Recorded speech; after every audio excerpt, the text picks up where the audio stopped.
রাজধানীর উত্তরায় ভয়াবহ বিমান দুর্ঘটনায় এখন পর্যন্ত ২০ জনের মৃত্যুর খবর পাওয়া গেছে। এছাড়া দগ্ধ অবস্থায় হাসপাতালে নেওয়া হয়েছে আরও অন্তত ৭০ জনকে। তবে মর্মান্তিক এই ঘটনার পর একদিন আগে একটি ফেসবুক পেজে দেয়া রহস্যময় সতর্কবার্তার একটি পোস্ট ভাইরাল হয়েছে। ফেসবুকে অ্যানোনিমাস মেইন পেজ নামে ভেরিফাইড ওই পেজে রোববার এক পোস্টে বলা হয়, একটি স্কুল ভবন ধসে পড়তে যাচ্ছে, যার ফলে বহু শিশু প্রাণ হারাবে। আমরা এক ভয়াবহ বিপর্যয় এগিয়ে আসতে দেখছি। পোস্টে আরও বলা হয়, এই বিপর্যয়ের মূল কারণ হবে ভবনের অবহেলাজনিত রক্ষণাবেক্ষণের অভাব। আমরা আমাদের সর্বোচ্চ চেষ্টা করব এটি ঠেকাতে। আমি একজন স্থপতি হিসেবে এই বার্তা দিচ্ছি।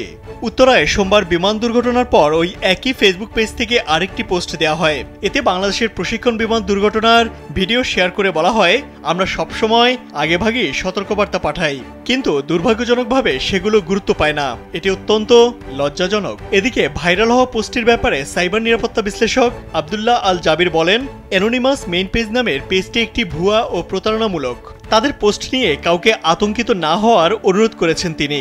এই ভুয়া পেজ আফ্রিকা থেকে চালানো হয় বলেও জানান আবির। অবশ্য ফেসবুকে সার্চ দিয়ে অ্যানোনিমাস মেইন পেজ নামের ওই পেজটিকে আর খুঁজে পাওয়া যাচ্ছে না।